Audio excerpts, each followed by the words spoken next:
Hello बच्चों, good morning. पथ प्रदर्शक ऑनलाइन क्लासेस में आपका स्वागत है। आज का टॉपिक लेकर है अंतर्राष्ट्रीय सीमा रेखा।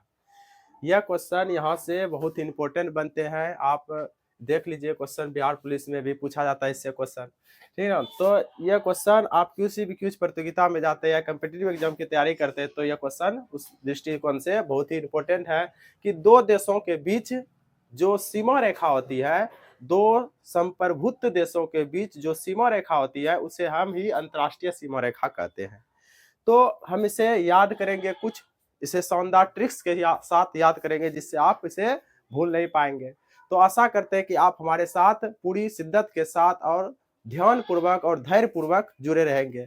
तो शुरू करते हैं। सबसे पहले है मैकमोहन रेखा। मैकमोहन रेखा किन दो देशों के बीच है? भारत और चीन को विभाजित करने वाली रेखा जो है मैकमोहन रेखा है।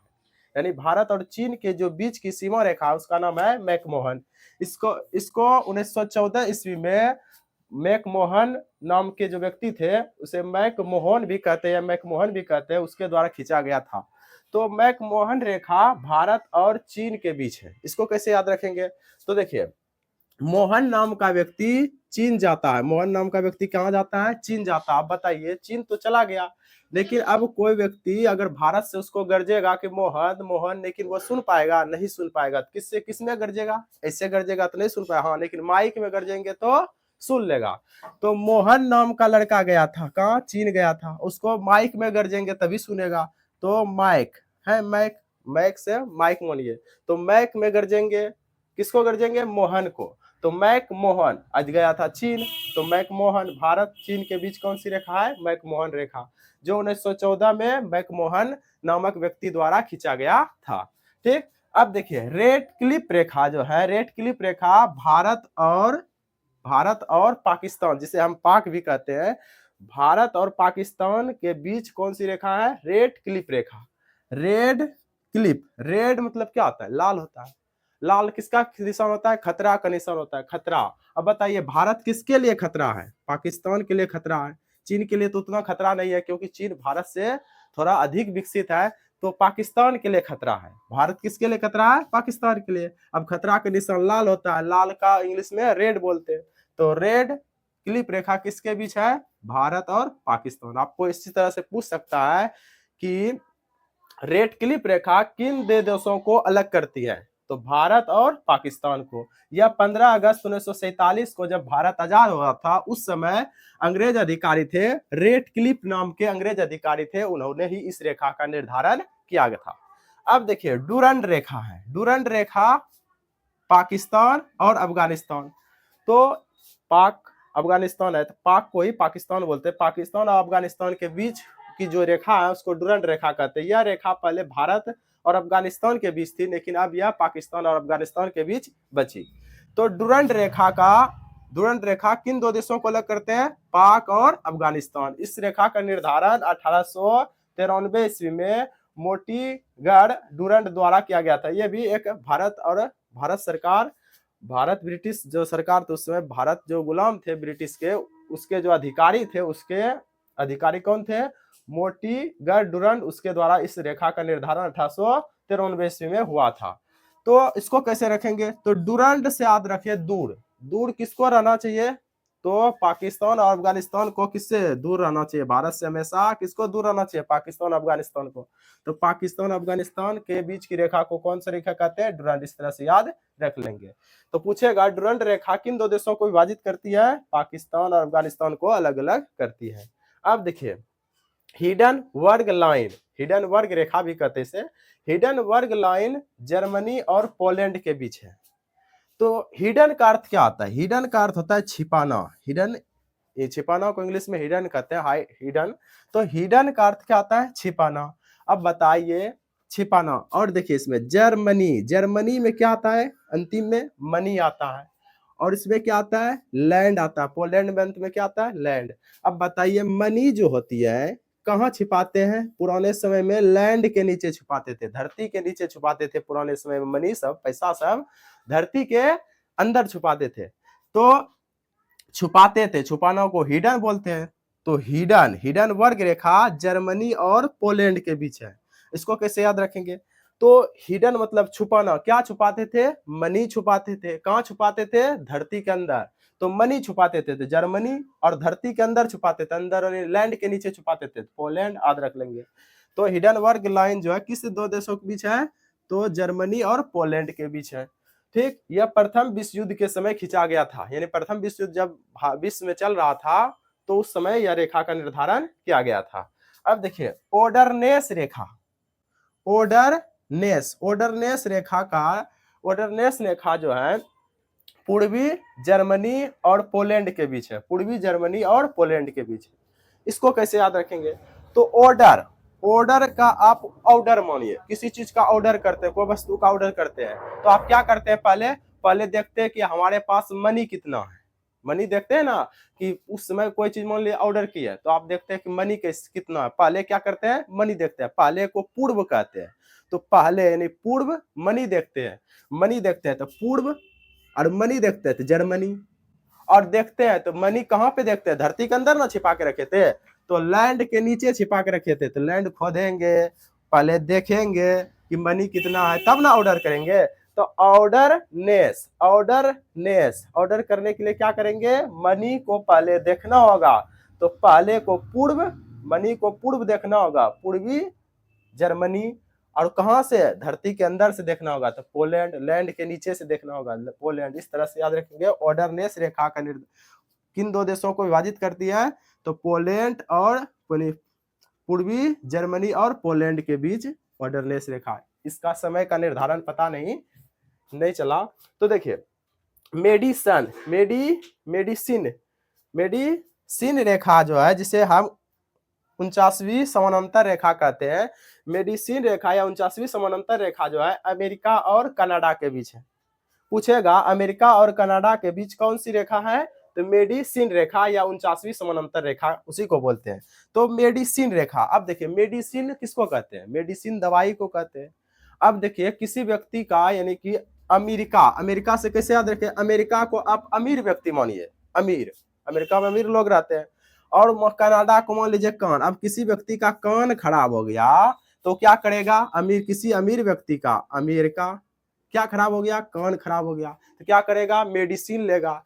तो मेडिसिन रेखा का निर्धारण अमेरिका और कनाडा के, यानी कि अमेरिका और कनाडा के बीच कौन सी रेखा है? मेडिसिन रेखा। इस तरह से याद रखेंगे। तो अमीर व्यक्ति क्या करता है? कान खराब होता है तो मेडिसिन लेता है।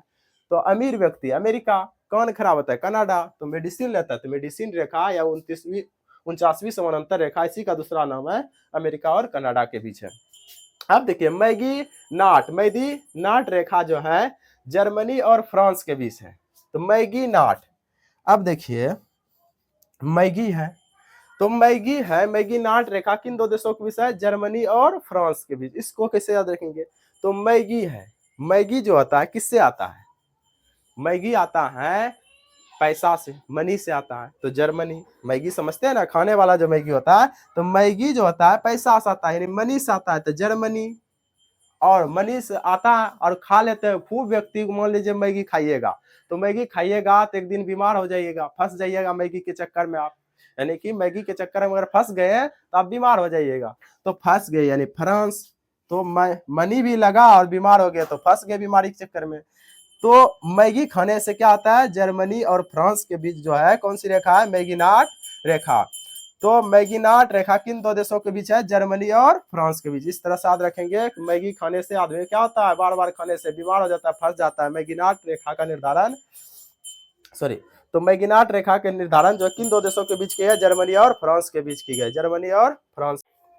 अब देखिए कौन है? सिगफ्रीड रेखा। सिगफ्रीड को हम सिगफ्रायड भी बोलते हैं। यह जर्मनी और फ्रांस के बीच है। अभी हम मैगीनाट रेखा पढ़ लिए कि मैगी खाने से क्या होता है? मनी भी लगता है और फंस जाते हैं बीमारी के चक्कर में। तो मैगीनाट रेखा जर्मनी और फ्रांस के बीच है। अब देखिए सिगफ्रीड रेखा जो है जर्मनी और फ्रांस के बीच ये भी है। तो इसको कैसे रखेंगे? तो देखिए इसमें फ्रीड है, फ्रीड को आप फ्री मानिए, कोई चीज मान लिए सिम को आप सिम मानिए, सिम फ्री में देता है, आप क्या करते हैं? ले लेते हैं सिम, उसको यूज करते हैं। और मान लीजिए सिम जो फ्री में लेते हैं मनी, और उसमें कोई पैसा भी नहीं फंसा, आप फ्री में ले लिए, पैसा फंसा उसमें? नहीं फंसा। तो पैसा नहीं फंसा, और मनी भी नहीं लगा, मनी नहीं लगा, मनी नहीं फंसा, मनी नहीं फंसा, तो मनी से जर्मनी, और क्या नहीं फंसा, फंसा से फ्रांस। तो सिम लिए, सिग फ्रीड, सिम फ्री में दे रहा था, मनी भी नहीं लगा और फंसे भी नहीं, मनी के चक्कर में फंसे भी नहीं। तो सिगफ्रीड रेखा का निर्धारण जो है जर्मनी और फ्रांस के बीच कौन सी रेखा है, तो जर्मनी और फ्रांस के बीच जो है सिगफ्रीड रेखा है। तो सिगफ्रीड रेखा किन दो देशों को विभाजित करती है, जर्मनी और फ्रांस को अलग अलग करती है। अब देखिए मेनरहीन रेखा, मेनरहीन रेखा फिनलैंड और सोवियत रूस में है। अब देखिए फिनलैंड और सोवियत रूस को विभाजित करने वाली कौन है, मेनरहीन रेखा। अब देखिए मेनर मतलब क्या आता है, मेनर्स, मेनर्स जो होता है, मेनर्स, मेनर्स समझते हैं क्या होता है, मेनर्स होता है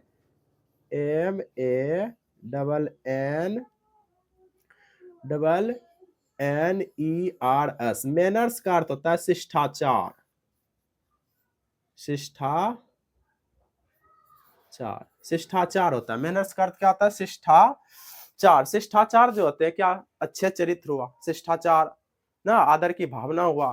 तो जिसके अंदर शिष्टाचार नहीं होता है, यानी कि मैनरहीन, जो मैनरहीन होता है, हीन का अर्थ होता है नहीं होना, जिसके अंदर शिष्टाचार नहीं होता, यानी मैनर्सहीन नहीं जो होता है, शिष्टाचार जिसके अंदर नहीं होता, हीन मतलब नहीं होना, तो मैनर्स जिसके अंदर नहीं होता उसका कोई भी फ्रेंड नहीं होता, और सब फ्रेंड क्या होता है, रूस जाता है, उस सब लोग रूस जाते हैं, कोई भी फ्रेंड नहीं होता है। फिनलैंड याद रखेंगे, फ्रेंड्स याद रखेंगे, फिनलैंड, ठीक। और सभी लोग, तो सभी को सोवियत, और सभी लोग क्या आते हैं, रूस जाते हैं, तो रूस याद रखेंगे। तो फिन सभी फ्रेंड क्या आते हैं, रूस जाते हैं, सभी फ्रेंड रूस जाते हैं, जिसके अंदर क्या नहीं होता, मैनर्स नहीं होता, यानी शिष्टाचार नहीं होता। तो मैनर्स हीन व्यक्ति के फ्रेंड नहीं होते, रूस जाते हैं सब फ्रेंड उसका। तो फिनलैंड और सोवियत संघ रूस याद रखेंगे, सोवियत रूस। अब देखिए 17वीं समानांतर रेखा उत्तरी वियतनाम और दक्षिणी वियतनाम के बीच है, इसको अपने से याद रख लीजिएगा, इसका ट्रिक नहीं बन पाया बच्चों यह। तो 17वीं समानांतर रेखा उत्तरी वियतनाम और दक्षिणी वियतनाम के बीच है। अब देखिए 24वीं समानांतर रेखा जो है किसके बीच है, पाकिस्तान और भारत के बीच, भारत और पाक के बीच है। भारत, ये इस रेखा का निर्धारण पाकिस्तान द्वारा किया गया, इस रेखा का मान्यता भारत सरकार नहीं देती। यह जो है रेखा 24वीं समानांतर रेखा गुजरात के सबसे बड़े राज्य, यानी भारत के सबसे बड़े राज्य जो है, कच्छ के पास है, जो कि पाकिस्तान और भारत को विभाजित करती है। तो इसको कैसे याद रखेंगे, तो देखिए 24वीं, तो भारत और पाकिस्तान में 24 घंटा हमेशा ऋतु महीना होते रहता है, तो किसके बीच, भारत और पाकिस्तान के बीच। और भारत जो होती है कच्चा मन से युद्ध करता है, अगर जिस दिन पक्का कर दिया उस दिन भारत के सामने से समाप्त हो जाएगा, कौन समाप्त हो जाएगा, पाकिस्तान, यानी कि कच्चा मन से करता है। अगर भारत चाह लेगा पक्का मन से करेगा तो समाप्त हो जाएगा। तो कच्चा मन से, तो कच्चा याद रखिएगा, किससे युद्ध करता है कच्चा मन से, पाकिस्तान से करता है। तो 24 घंटा करता है। तो 24वीं समानांतर रेखा कच्छ और पाकिस्तान, यानी भारत और पाकिस्तान। भारत का ही एक जिला है कच्छ जो गुजरात में पड़ता है। तो 24वीं समानांतर रेखा जो है भारत के कच्छ और पाकिस्तान के मध्य है। अब देखिए 38वीं समानांतर रेखा जो है उत्तरी कोरिया और दक्षिणी कोरिया, दक्षिणी कोरिया के तानाशाह शासक आप किम जोंग उन को जानते होंगे। तो उत्तरी कोरिया और दक्षिणी कोरिया काफी जो है बहुत लड़ाकू, एक दूसरे के दुश्मन है। तो इसके समांतर जो रेखा है, सीमा रेखा, उसको बोलते हैं 38वीं समांतर रेखा। इसको कैसे याद रखेंगे, देखिए 38, और देखिए इसमें कोरिया, कोरिया को आप कोरियर मानिए, कोरियर समझते क्या होता है, कोरियर जो आप ऑर्डर करते पहुंचाने आता है। अगर मान लीजिए कोरियर लेट से आया तो आप क्या उससे अड़ जाते हैं, अड़ जाना मतलब उससे झगड़ने लगते हैं, अड़ जाते हैं, अड़ जाते हैं, इतना लेट कैसे हो गया, ये प्रोडक्ट अच्छा नहीं निकला, तो अड़ जाते हैं। 38, तो अड़ना मतलब 38, 38 समानांतर रेखा, अड़ना मतलब 38 याद रखेंगे। तो 38वीं समानांतर रेखा जो है उत्तरी कोरिया और दक्षिणी कोरिया के मध्य है। तो आशा करते हैं ये सभी आपको याद हुआ होगा। जो इस रेखा सिगफ्रीड रेखा था, इसका द्वितीय विश्व युद्ध के समय निर्धारण किया गया था, ठीक ना। तो इसे अच्छी तरह से याद कीजिए और कॉपी पे नोट कर लीजिए। हम आशा करते हैं कि यह वीडियो आपको बहुत ही अच्छा लगा होगा। तो अगर इसी तरह के वीडियो आप चाहते हैं तो कमेंट बॉक्स में कमेंट करें कि अगला टॉपिक किस पर वीडियो बनाए जिससे आपको याद करने में सुविधा महसूस हो। तो आज के लिए इतना ही, तब तक के लिए धन्यवाद। अगले वीडियो में मिलते हैं।